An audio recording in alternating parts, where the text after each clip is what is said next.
Welcome back to CBS Mornings, where we're talking about the newest economic battle between the world's largest economies. That would be the U.S. and China. It's taking place in the sky. There's a state-owned Chinese company that's developed a passenger jet, the C919, to challenge America's Boeing and Europe's Airbus jets. Now, China has never been able to make anything like a 737 before now. So how'd they do it? Kris Van Cleave has been digging into it. It's a CBS News investigation. Kris, good morning. It's like something out of a spy novel. Good morning, Tony. It really is. It is a fascinating story, and critics say the development of this airplane is not only an effort to elbow Boeing out of the huge Chinese market, but also to gain access to U.S. technology that could benefit the Chinese military. This isn't just a new airliner. It's a growing threat to the U.S. economy that's poised to take off.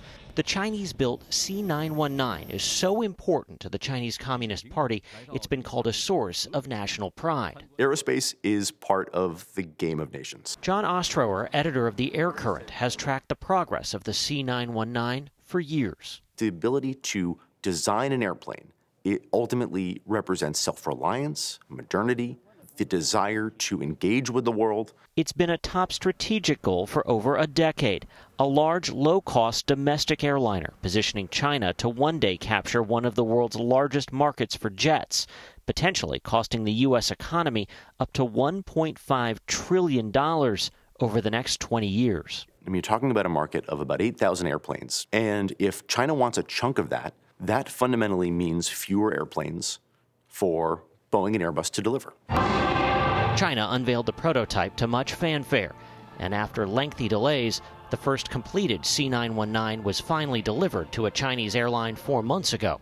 If this national emblem of China looks a lot like an Airbus A320 or Boeing 737, that's by design, according to current and former national security officials like Matt Pottinger. It really looks like a knockoff. 60% of the plane's components are the result of deals with America's top aerospace companies. China has a lot of different varieties of ways of relieving people of their intellectual property. The price of admission to China's lucrative market is steep.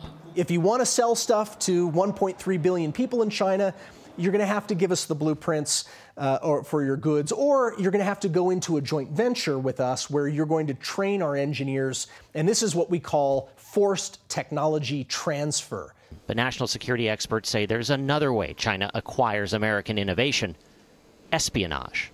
Do you feel like they stole an airliner? I don't feel that way. I think that's a fact. Bill Evanina was America's top counterintelligence official when the Department of Justice exposed an intricate scheme targeting American aviation technology. How strong is the link between Chinese espionage and the C919?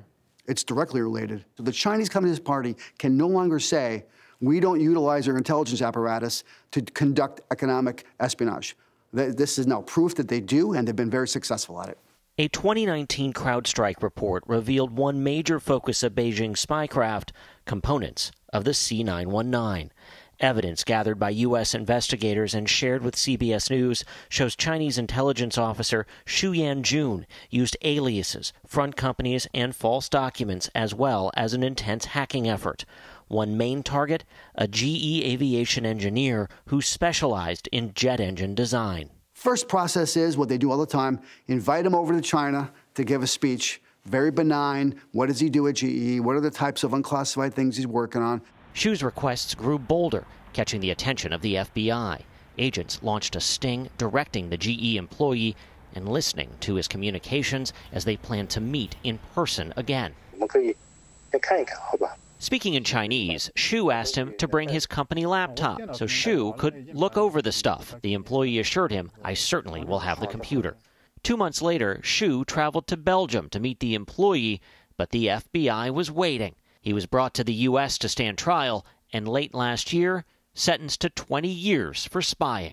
It was monumental. It's the first time ever where we arrested, indicted, convicted in a jury, and sentenced a known intelligence officer running a cell collecting aviation technology to benefit the civilian and military apparatus of the Communist Party of China. Xu's sentencing memo reveals 2 Chinese state-owned companies involved in building the C919 were the intended recipients of his spycraft. Beijing's goals for its aerospace industry, it's not to just be one of a few competitors. It is to dominate the global space and drive its competitors out of business. They not only want Boeing and Airbus out of China, they want them out of business. Certainly. Do you remember Alcatel, Marconi, Nortel? These are all Western companies in the space of making telecommunications equipment. Those companies don't exist anymore. They're dead. And Airbus and Boeing are on the kill list now. The C919 could fly its first passengers in China any day now, but it has not been approved by the FAA, so it's not likely that you will see it at U.S. airports in the foreseeable future. Notably, Boeing and Airbus declined comment for this story. In a statement, GE Aviation credited its advanced security systems and cooperation with the FBI for helping identify that Chinese spy. Thank you, Kris. Good to have you here.